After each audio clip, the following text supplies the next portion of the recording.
I'd like to welcome Superintendent Terry Gage to the podium.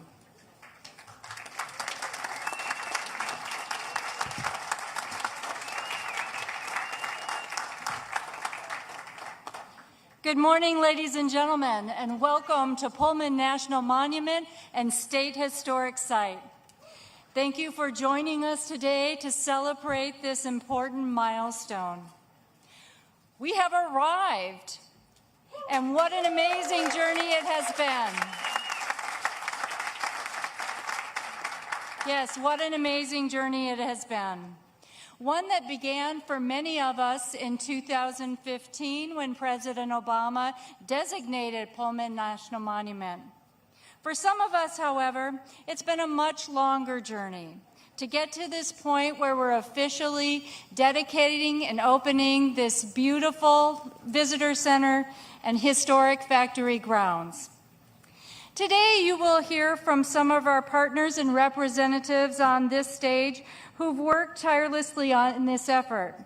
But I also want to recognize some of the people and organizations who also played a critical role on this journey and who are here to celebrate with us in the audience. The historic Pullman Foundation, represented today by President Joe Szabo and Executive Director Julian Jackson, has been working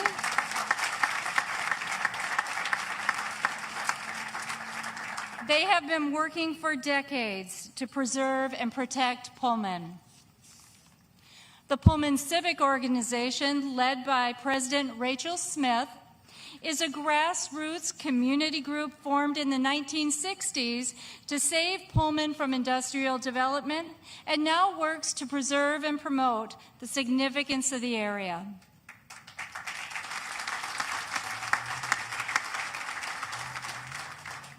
Chicago Neighborhood Initiatives, led by President David Doig, has been working for years to promote economic growth and improve housing here in Pullman.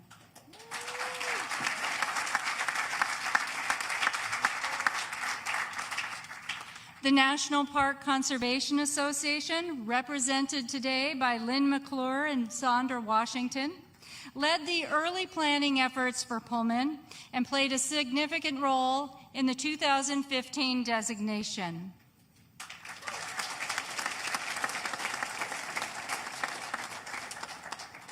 Metra, represented by Chairwoman Romaine Brown, is making major investments to improve the rider experience and accessibility at Pullman.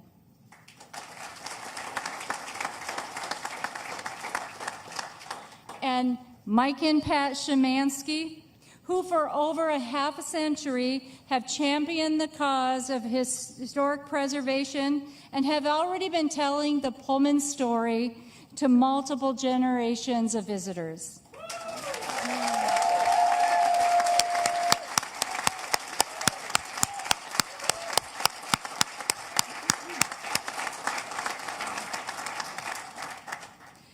I would also like to give a shout out to Amtrak, Metra, and the American Association of Private Car Rail Owners, who brought historic Pullman rail cars back to Pullman this past weekend for the grand opening celebration. Thank you so much.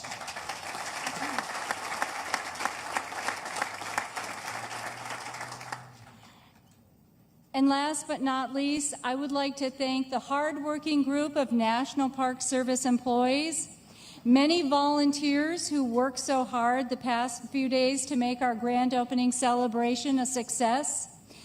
And thank you to the incident management team, our regional director, Bert Frost, the team at the Historic Pullman Foundation, and our many partners who played a role in the grand opening event. Thank you, thank you, thank you.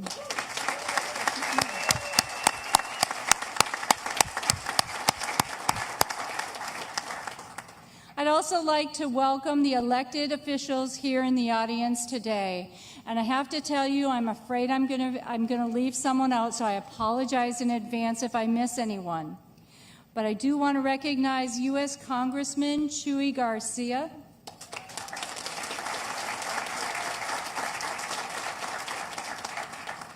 Illinois Secretary of State Jesse White,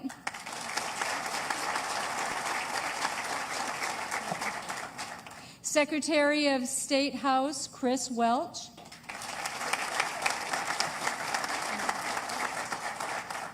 State Senator L.G. Sims,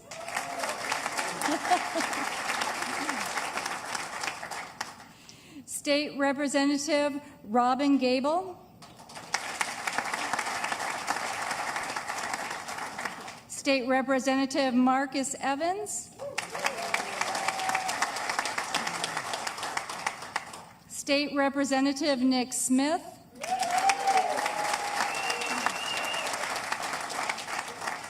Alderwoman Susan Garza, Ms. Toni Preckwinkle, President of the Cook County Board of Commissioners,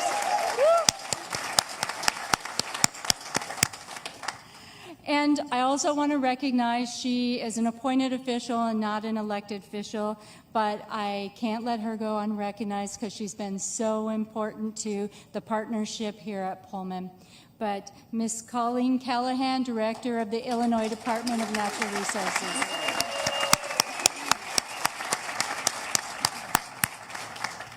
Many thanks to you all for your efforts in helping us reach this important milestone so that we can welcome the public to this site once again and to these important American stories. To many people, Pullman, the man, the rail car, the company, the town, are all important American stories that need to be told. But there is more to this site and its history that deserves exploration. Historic events and people here had an indelible influence on the labor movement and on the fight for civil rights in America. The Pullman community has a long history of being resilient, determined never to forget nor be forgotten. The National Park Service now has a place to work with our partners to share these stories with our visitors, to keep this important history from being forgotten, or worse yet, never told. We are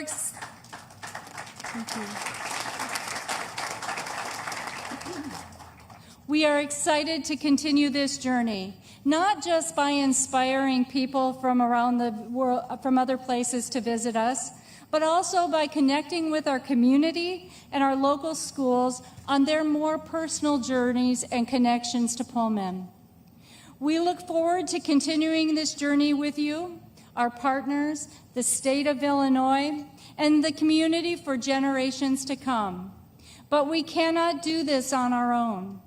This is a partnership park in every sense of the word, including the public and private funding that has been invested in the site. Much of that private funding coming from generous donations through the National Park Foundation, without whom we would not be at this point in the journey. And now I invite Will Shafroth, the president of the National Park Foundation, to share more about their work on behalf of Pullman National Monument.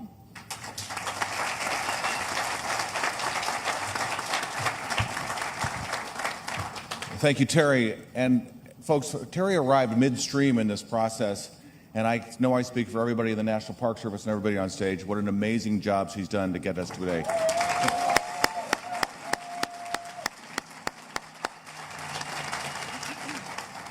I am truly honored to be here with friends and partners and the Pullman community, many of whom were instrumental in getting us to where we are today. And that's really what I want to speak about in my few minutes, which is the power of the partnership between the National Park Service, the Chicago Neighborhood Initiative, the state of Illinois, the National Park Foundation, and many other partners that together delivered critical investment, expertise, and community engagement to make this project a success. For our part, the National Park Foundation answered the call made by then Secretary of the Interior Sally Jewell, who asked us to commit to raise at least $10 million in private funds that were needed for the restoration of this building over here and the grounds around it. Donors stepped up immediately to meet the need. Chief among them was the Pritzker Trobert Foundation, which contributed nearly $5 million to this effort in the very early stages of its project. Yeah.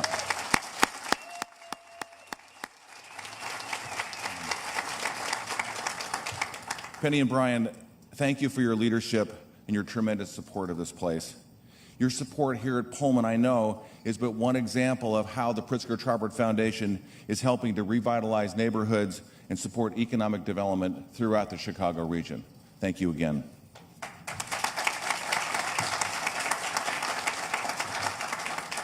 Other members of the National Park Foundation family, Ellen Alberding and Kelly Welsh, Brian O'Brien and Mary Hassan and Barbara Neal, also made critical donations and provided essential support to the Pullman project over the last 6 years. Thank you all for all you've done.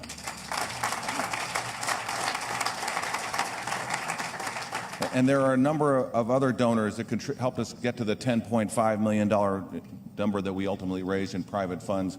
They're all acknowledged on the donor wall when you walk in the building over there, and check them out and thank them if you see them. But the ones that I really want to mention right now are the Union Pacific Foundation and the Fund 2 Foundation, each of whom made $1 million commitment to this project. Again, this coming together today of a broad diversity of funders is testament to the power of our national parks and the generosity of so many who see them as places of awe and wonder and places where we come together as a community and as a nation. They truly are our common ground as a people. What we celebrate today is a monumental commitment to community and to future generations. Thank you very much.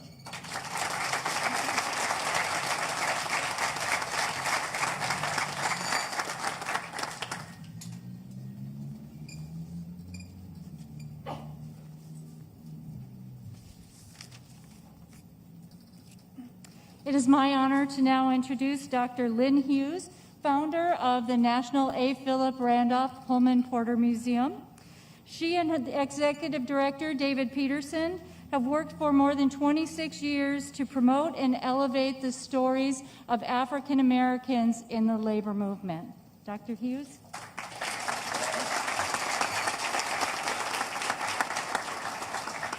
No, I get to do like the guys, take the mask off on the cool side. Thank you so much. This day is really, it's not the culmination, but it's the beginning. I say that because 26 years ago, when I founded the museum, the presence of African Americans in labor, shall we say, was not abundant.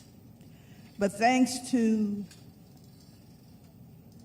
the big guy upstairs and friendship and collaboration and conversations and support from people across the spectrum, one of whom, after 20 years of work, showed himself in our space. He's a former director of the National Park Service, John Jarvis. He represents, to me, and even though he's retired, the epitome of integrity, sincerity. You could take what he says to the bank. He said to me, without an entourage in our space, Lynn, the National Park Service has every imaginable subject in their inventory, but what we don't have is Black labor history. What you have done here is magnificent, and you've done it on a shoestring. I applaud you, and I want to know if you will work with us. So I'm 20 years in the game, so I said, what does that mean? He said, I want you to be our partner. You're small, but you're very creative, and what you've done can lift us all up. We don't have money now, but we will have. And when we do, we're going to help you grow, because when you shine, we shine. I shook his hand. That was it. He left. I cried, of course, because it was the voice of sincerity and honesty. And so today, for me, represents the beginning of, shall we say, phase 2. Because what that means is now you've done all this marvelous work here, and now you can move to the north end of the monument so that we all can shine. The north end of the monument is 96% African American. And the goal is to have them, to make them feel like they're a part. And I want to say, I do not believe that that feeling would have manifested if it were not for Terry Gage. I just don't believe it would have happened.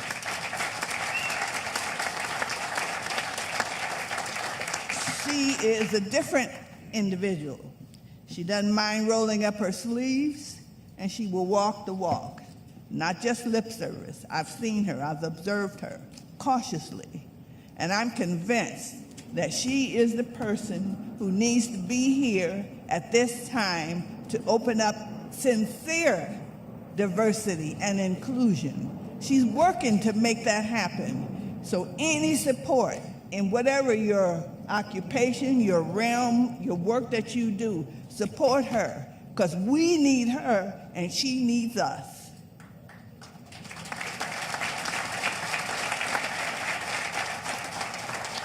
I thank God for her. I thank all of the people who helped along the way, because this did not just happen.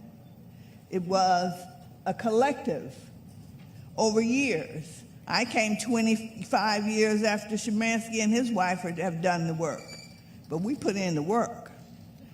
Because of the work that we've done, yes, I'm patting myself on the back, because of the work that we have done through the museum, we brought Showtime and Paramount Pictures. We brought Amtrak to take us across the country with our traveling exhibit, exposing this history of black labor across the country. And because of us, yes, because of us, there's a lot more people who know the history of A. Philip Randolph and the Pullman Porters, I am proud to say.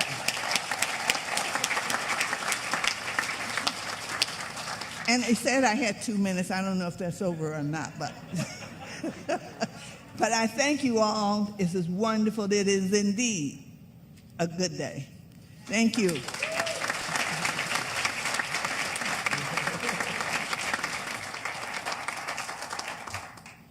I swear I did not pay Dr. Hughes to say any of that. But thank you very much. That was very kind. I would like to introduce Alderman Tony Beal from the 9th Ward. We are fortunate to have the strong support of Alderman Beal in Pullman. He was a champion of the National Monuments designation and has been an advocate for adjacent city improvements, including lighting, sidewalk, new food services, bike sharing groups, and economic development that benefits both the area residents as well as park visitors. Alderman Beal.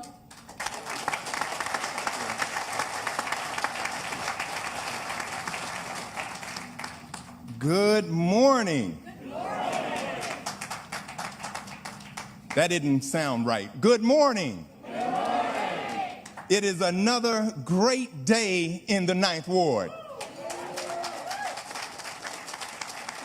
And before I get started, let me just ask all the residents of the 9th Ward and the Pullman community, please stand and be recognized. Come on, community.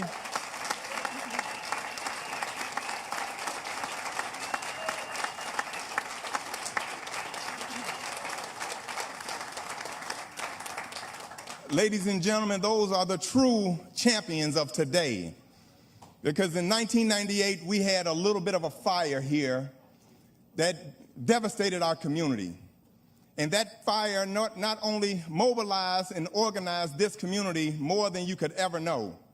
And at the time, we were in the middle of a little bit of an automatic campaign.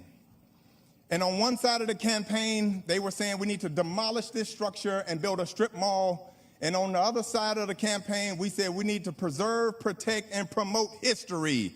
Ladies and gentlemen, we're standing here today preserving, protecting, and promoting our history.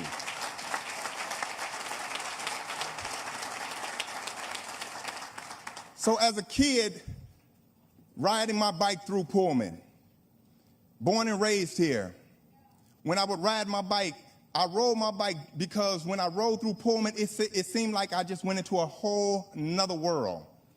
I didn't know about the history when I was growing up, but we're going to change that. We're going to make sure that every school in this area understands the history and the legacy of A. Philip Randolph and the Pullman Porters and Pullman as we move forward.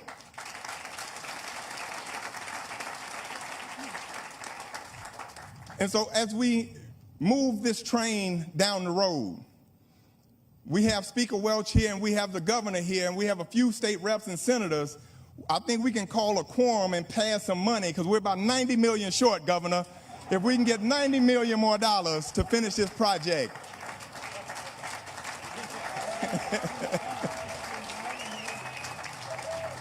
You all know I've never been shy about asking for money, because we know in order to finish this edifice, we need 90 more million.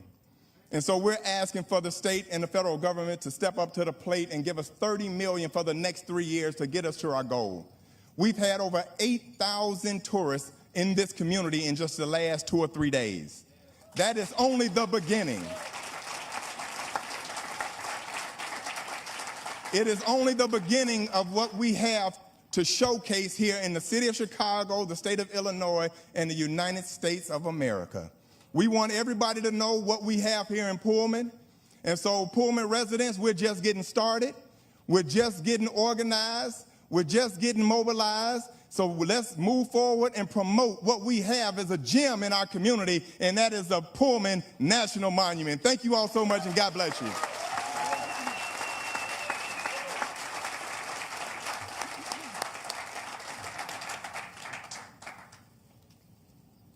It is now my pleasure to introduce Mr. Robert Reiter, the president of the Chicago Federation of Labor.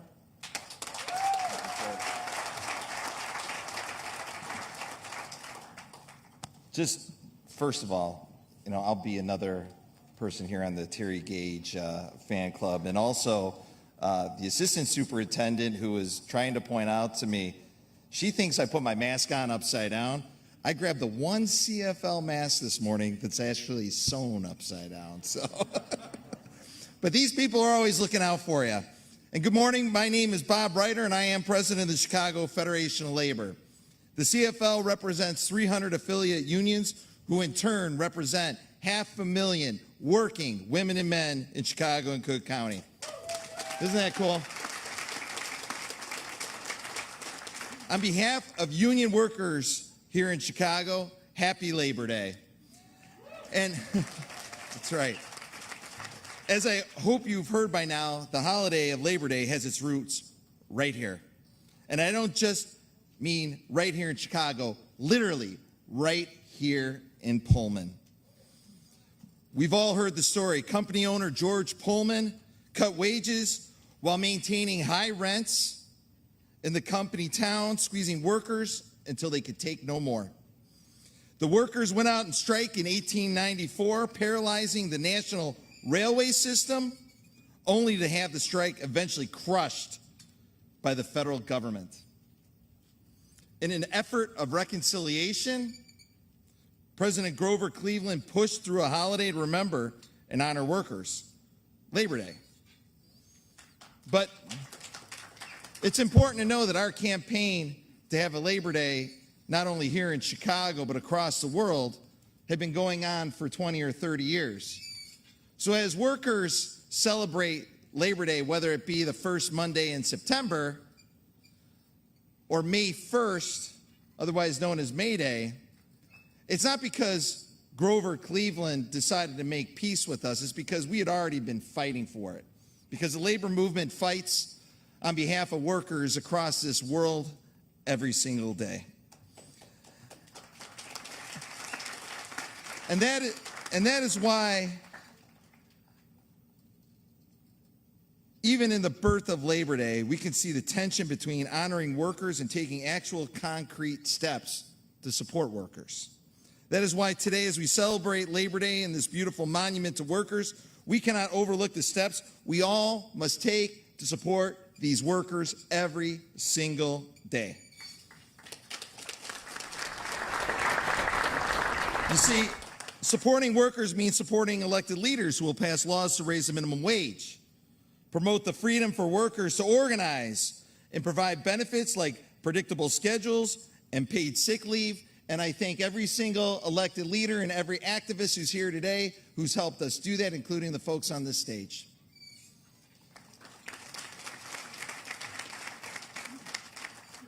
You see, supporting workers means backing workers when they go on strike, like we've seen here recently in Chicago with the Teamsters, the auto mechanics, and the bakery workers at Nabisco.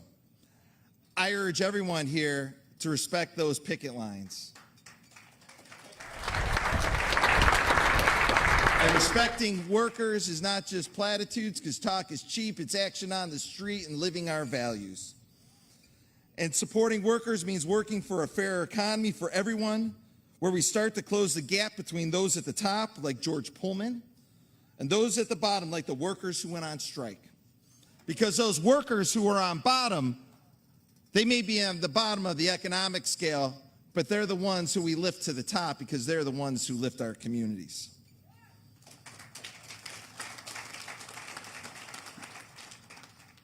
People like one of my personal heroes, and there's a section of the exhibit dedicated to him here at the Visitor Center.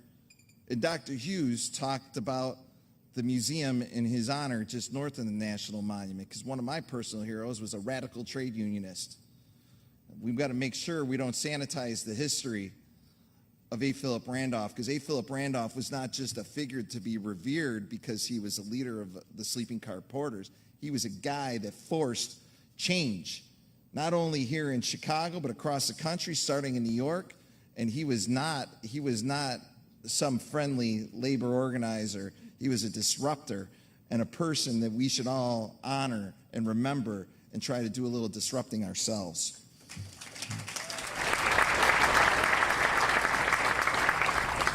We at the CFL are celebrating our 125th birthday this year. As we were organized in 1896, just 2 years after the Pullman strike, we're proud of our legacy of fighting for economic, racial, and social justice, and we're proud of our history in Chicago and in Pullman. So please, I urge you, as you step into this beautiful national monument, remember the struggle of workers in the 18th and 19th centuries, and take real, concrete steps to support workers of the 21st century, like helping us to pass the Richard L. Trumka PRO Act, and passing statewide here, not in the not too distant future, the Workers' Rights Amendment, where we start to take back and protect workers no matter where they come from, no matter who they are, but we protect them because they're one of us. And again, happy Labor Day. Enjoy this tribute to the working class of the city of Chicago, this country, this world, and remember what you can do to lift those workers up every day.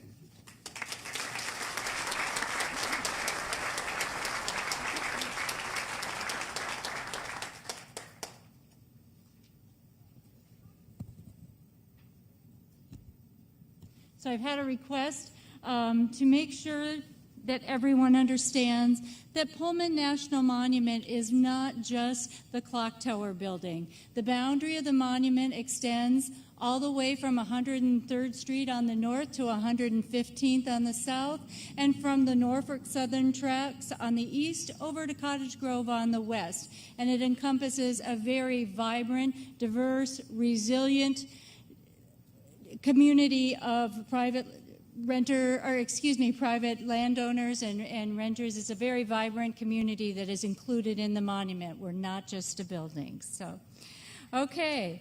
Let's see here.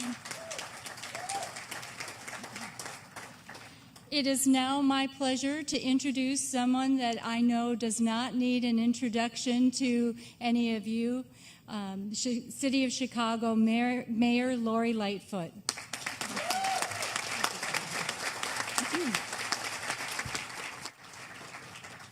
I think it's still morning, so good morning, everyone, and thank you so much for being here. Happy Labor Day, and for those who are paying attention at home, this is also my beloved mother's 93rd birthday, so it's a special day for me as well. On behalf of the great city of Chicago and the communities of Pullman and Roseland, it's my great pleasure to welcome you here today. As you'll hear more about, this incredible community has long been at the crossroads of the labor movement here in the United States.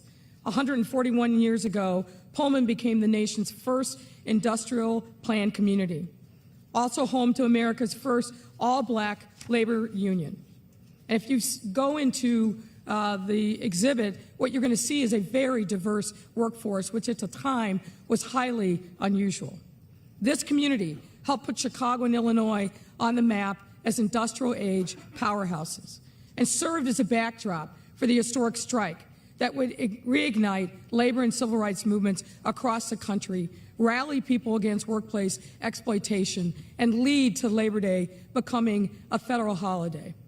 We owe it to the Pullman community and our entire nation to not only preserve this important history, but uplift this neighborhood to its rightful place in our city's cultural and economic life. Cutting the ribbon to this new visitor center for the Pullman National Historic Site, which is Chicago's only national park, will help us do just that, as you've already heard, by attracting visitors from near and far.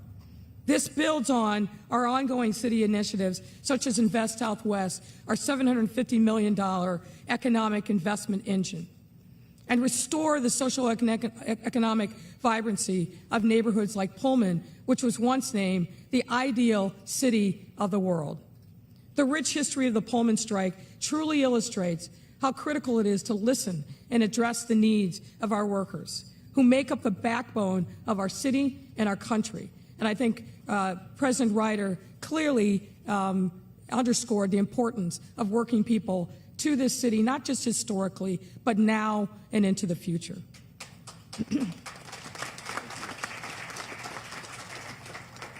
And you heard at the beginning, the superintendent listed a long list of folks, both private donors, elected officials, and others who are responsible for us being here in this day and marking this great milestone in the history of the Pullman community. What you know from that and should take away is it's not just the work of one why we are here. It is the work of many over many years who have been toiling to make sure that we preserve the history for our children to understand the importance of the Pullman community to Chicago and to the United States. You know this, but it bears repeating. The book of American history has many important chapters with Chicago at the forefront. And with the opening of this visitor center, another important chapter in that book is being written. I will also want to say that this investment will redound to the benefit of the Pullman and Roseland communities for generations to come. It's an important investment, but it can't be the only one, and it will not be. We will continue to make sure that we uplift the quality of life of the people in Pullman and also in Roseland. We will never forget the importance of these communities. They're far away at times from what seems like the center of Chicago life, but truly they are at the very beginning. They are important to us, and we've got to continue to make sure that we make those investments. And I believe coming up, thank you. I'm going to steal a little bit of the superintendent's thunder. The next speaker that you're going to hear from is Congresswoman Robin Kelly. We would not be standing here today without the hard work of Robin Kelly to make sure that the investments were made at the federal government level. Sometimes she doesn't get the credit that she deserves, but I want to make sure for all who can hear me in the sound of my voice that we don't forget that Robin Kelly is important to the future of our city and particularly to the South Side. So I think I'm going to invite her up to speak. Is that all right? Congresswoman Kelly.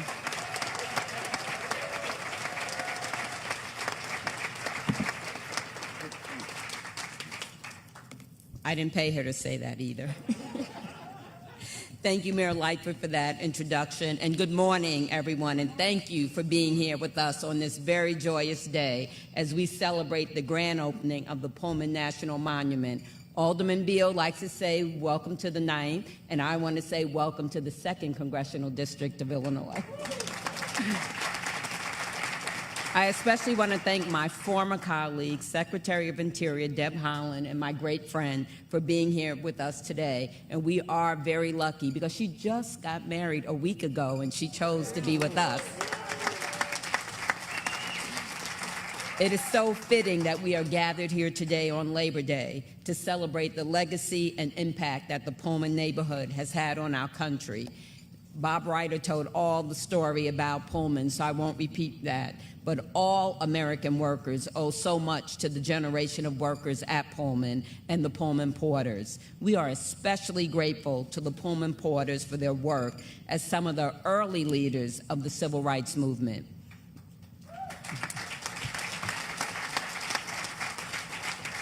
It doesn't seem that long ago, but we were so thrilled when President Obama designated Pullman Chicago's first national monument.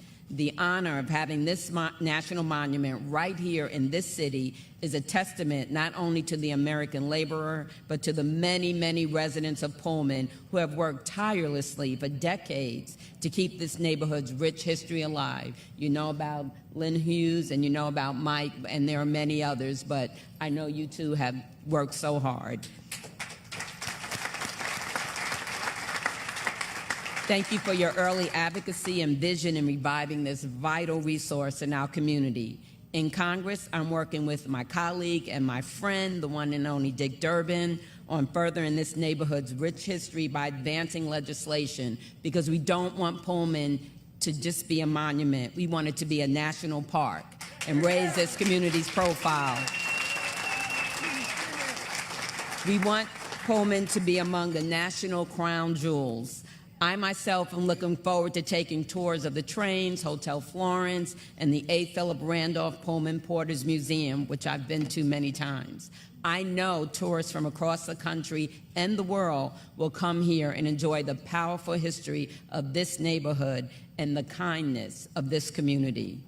This monument is and will be an economic driver for our city and for the whole state of Illinois. I am so very proud to represent this wonderful community in Congress, and I look forward to the growth this national monument, and I'm going to say park, will drive for the entire region. To the Pullman community, thank you all so much for your passion, your determination, and your focus. And I'm going to take a point of personal privilege in closing and thanking someone that couldn't be here today, Tanya Cohn, who works for Metra. I know that she was a big part of putting this together. And I want to give my shout out to Terry also for all the work that you have done. And I'll continue to steal your thunder. And with that, I will now turn things over to my friend, my colleague. I always tell him that he may be second in the Senate, but he's first in our hearts, Senator Dick Durbin.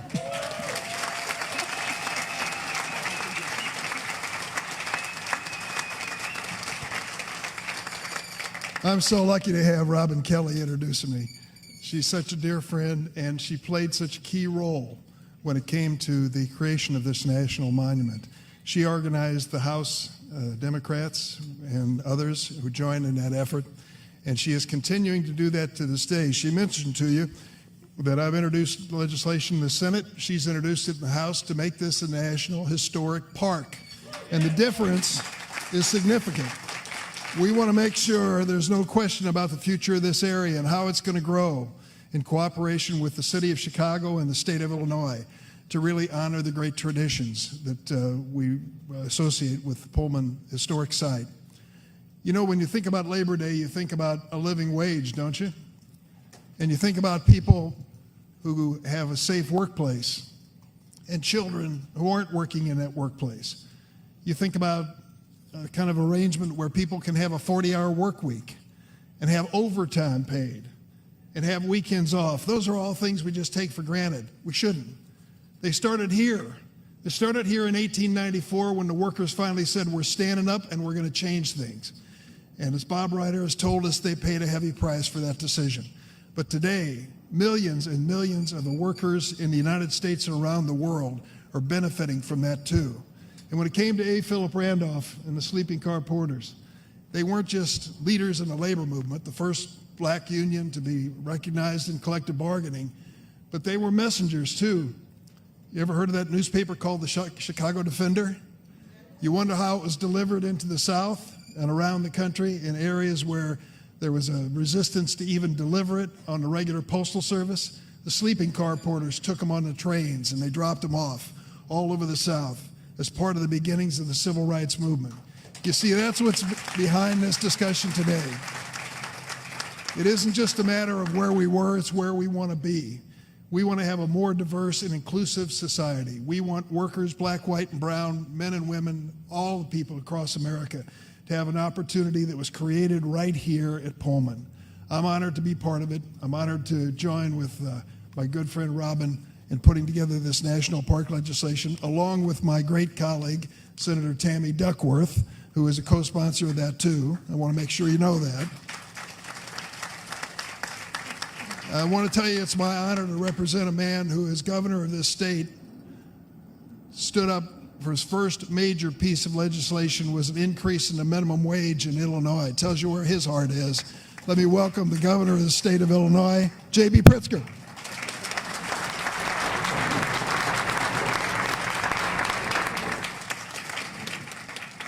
Well, it is a real honor to get introduced by Dick Durbin. Thank you very much, Dick, and thank you for your kind introduction. And it is true that the first thing that we fought for when I became elected to the governorship was not just raising the minimum wage, but raising the minimum wage to $15, to a living wage for every worker in the state of Illinois.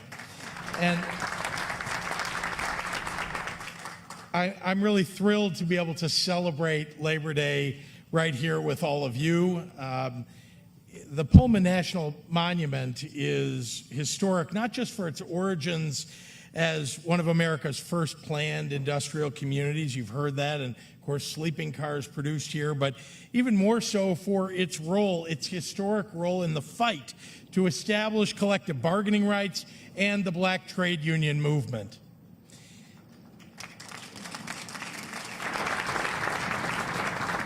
Overworked and underpaid, Pullman strikers, A. Philip Randolph, put not only their livelihoods, but frankly their lives on the line to fight for a just workplace and fair wages, and were greeted by a horrifically violent retort from the federal government. But I want to remind you all that the first progressive, pro-worker governor of the state of Illinois stood with the workers when the federal government was coming after them, stood up for them, defended them, took this to court to try to keep the federal government from sending troops to Illinois to fight against the workers. Now, the courts overruled the governor, but the Pullman strikers were undaunted. The governor standing with them, they fought. Their legacy of righteousness lives on in the work of union members today, community organizers, civil rights leaders. It's a legacy that this site can impart to its visitors and must, as we all will stand together to send that message across the world. Because economic justice, that's what the message should be of this Pullman site. That's why Illinois has led decades of efforts to preserve and protect Pullman since our purchase of this site 30 years ago. In 2015, we were proud to join forces with the National Park Service as a partner in preservation, transferring the administration building to Park Service ownership and receiving an honorary national monument designation from President Obama. And since that initial partnership not long ago, state and federal agencies have invested millions and millions of dollars into restoration and preservation, transforming the Pullman Palace Car Works grounds, removing contaminated soil, ensuring the site is accessible and enjoyable for visitors of every age and ability. Today, together with the Park Service, Illinois is proud to mark another major milestone in honoring the legacy of the strikers and preserving their world, their struggles, and the stories for America. The opening of the new Pullman National Monument Visitors Center. The creation of this center is about more than just the historic preservation of buildings and grounds at Pullman. It's an investment in the education of the next generation of organizers and business leaders and civic-minded Americans. As families, schools, and historians return to its streets to examine and learn about the past, I hope that they leave inspired to bring people together in their communities, build intersectional movements for justice, and stand up for the rights of workers across the entire nation. It's now my intense pleasure and privilege to introduce a leader whose work to preserve the cultural and natural legacy of our nation is an inspiration to us all. I want to congratulate her on her historic appointment to the Cabinet of the United States and her recent wedding, Secretary of the Interior, Deb Haaland.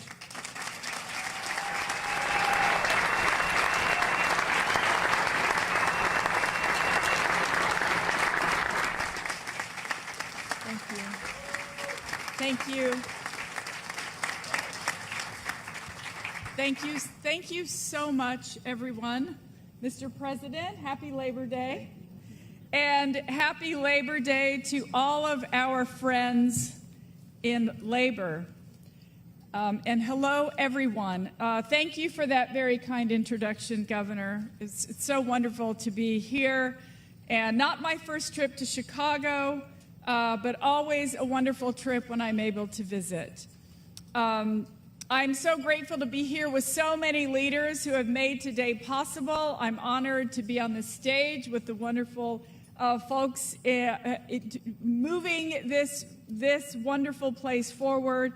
And thank you, Madam Superintendent, for all of your leadership. It's wonderful. And I'm happy to be here also with so many people who have made it their life's work to tell the story of America through our public lands. I thank our incredible National Park Service employees for their hard work, employees and volunteers for their hard work that led to today, and for the work they do every single day to tell America's story and to make visitors feel welcome.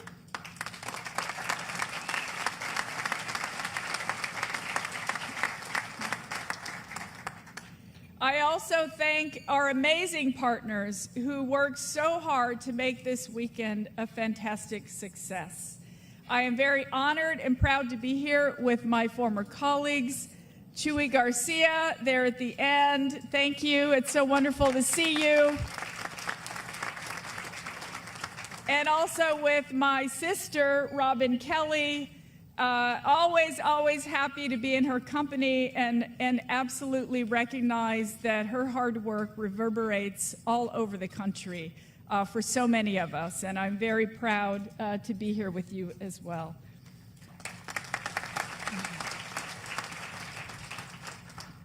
This site holds an incredible history that is particularly significant today as we honor American workers on Labor Day. In fact, the Labor Day holiday, as we have heard through the speakers today, was recognized because of the Black workers who struggled for their rights at this very factory. The labor movement is dear to my heart. I was once a Teamster, but as an organizer, I worked alongside my labor family to mobilize people, to get involved, to learn their workplace rights, and to come together to make positive change. It has always been a labor of love because we know that the change we seek will make people's lives better for generations and generations to come. Over many years, we'd gathered teachers, machinists, letter carriers, and postal workers, plumbers, workers of all trades and all colors to collectively move our communities forward. Marginalized communities have always been a part of the struggle for workers' rights, from women and children working in factories to immigrants working in the fields to the freed African Americans who were hired to work as porters right here on this site. Today, I am also thinking about my grandparents who sacrificed time away from our community, products of the assimilation era, to help build our country. My grandfather as a 45-year diesel train mechanic, and my grandmother who led a team of women to clean diesel train engines and thus keep the trains running on time. All of this is part of our history. We are all descendants of people who worked incredibly hard to give us opportunities, and we must carry that torch well into the future.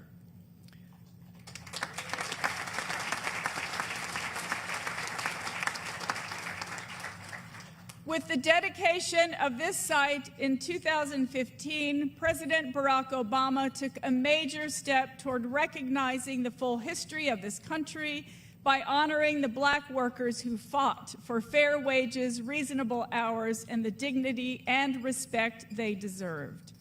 Today, on Labor Day, we take another step in realizing the vision for this site by opening this beautiful visitor center on the factory grounds, where those workers started a movement that led to the first major labor agreement between an American company and an African American union. Yes, that deserves applause. But the word that comes to mind for me in that struggle and the people who worked so hard to make that happen for future generations is really amen. Amen. It was the struggle right here that laid the groundwork for future movements for civil rights. Today, we recognize those workers and all workers. They are the backbone of our country. Unions are the force that ensures the folks who keep our economies moving have what they need: support, benefits, and a collective community standing up for them. In the midst of this horrible pandemic, our country has recognized the importance of frontline workers, those who pick the food we put on our tables, teach our children, keep our communities safe, care for the sick, and put themselves at risk to keep our families healthy. It's with the power of our workers that our economy will continue to recover. And it is our responsibility, all of us here, to continue to use our respective platforms to advocate for workers, to carry on the legacy of this monument, to stand with workers across America.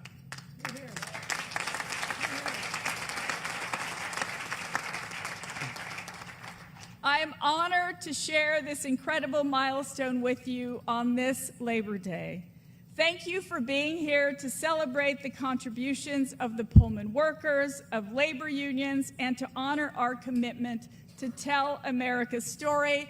I hope you all have a wonderful day today, walking the perimeter of this beautiful space, and I thank you so much for having me. Thank you.